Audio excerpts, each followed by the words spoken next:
Hi.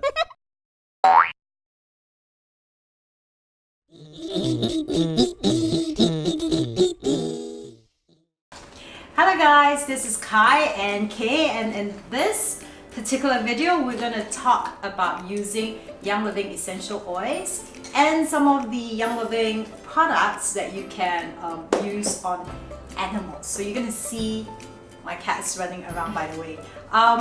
This is not a full-fledged introductory in terms of like what to use, but really to cover some of the basics of how to use these products around animals. So very quick fast fact about animals first, because a lot of people may not realize that animals are a lot more sensitive compared to human beings. So smell alone.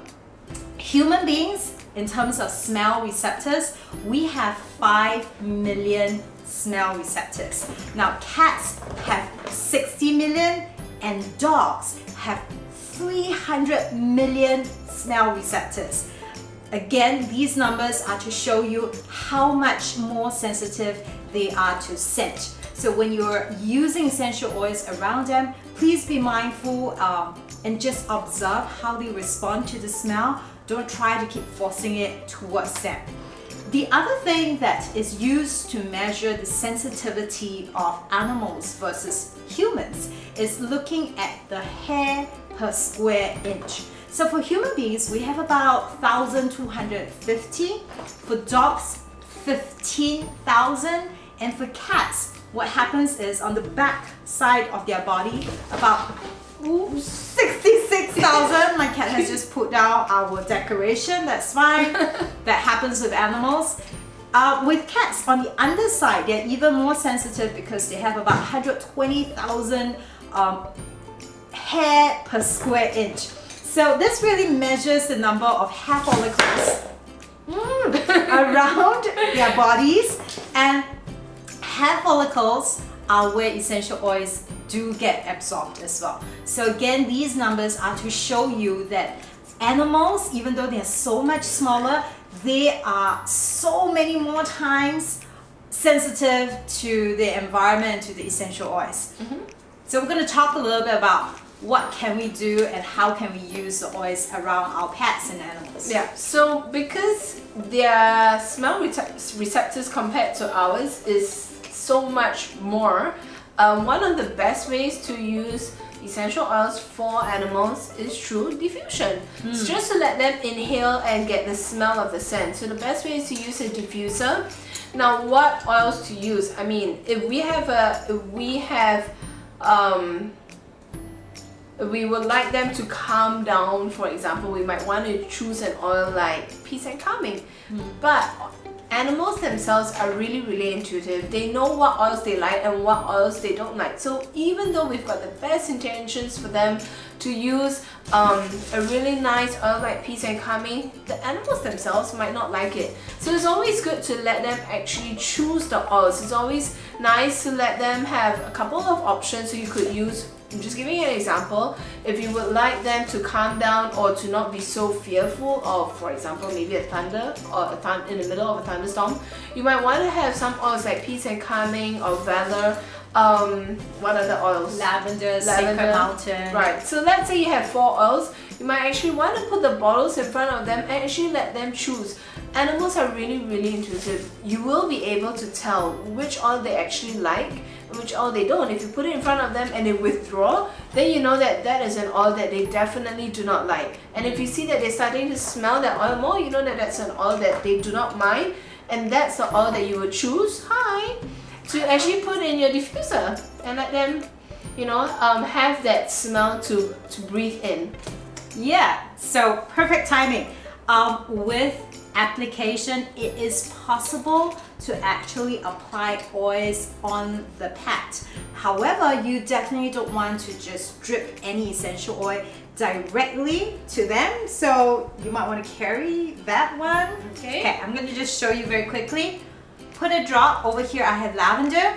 What you definitely want to do is to rub it in your palms pretty gently. Count to 10 if you can.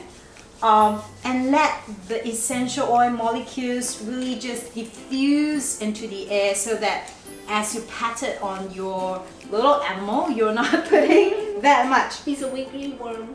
So usually what I do is I just do very quick patting and that's it.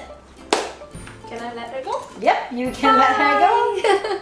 And off she goes. Yeah, I've done that with my cats, I've done that with dogs. You don't have to put a heavy dosage. Remember the hair follicles, they absorb the essential oils fairly fast. And you'll be surprised to watch that something like a lavender will calm them fairly quickly.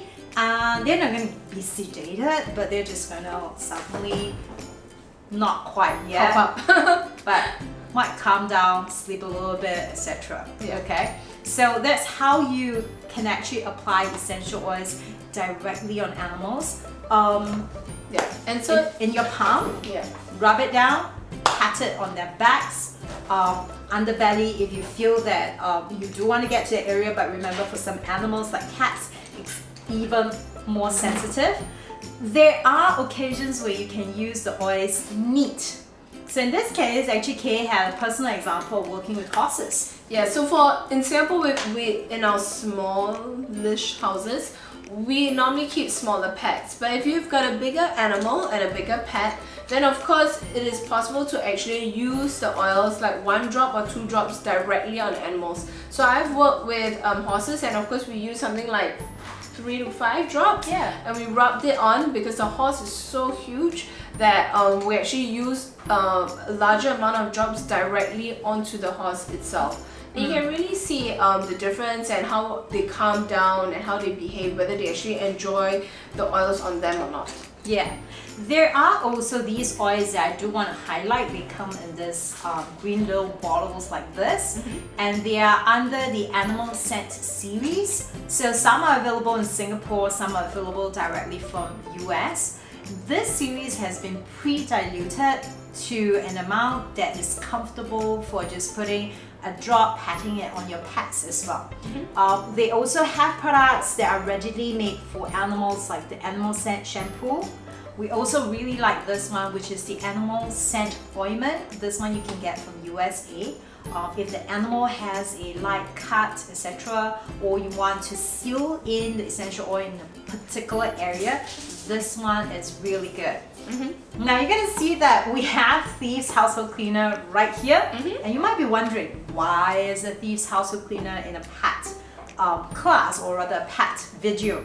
So this is just wanting to add in this one last point, that our animals, because they're so sensitive to absorbing materials around them, we often don't realize that just our household, what we clean our floors with, the fabric, the bed sheets that we clean with, that our cats and dogs love sleeping on, if they are chemical laden commercial detergents, your animals are picking them up all the time through their paws as they lie. You see animals rolling around beds on the floor all the time, or eating off the floor.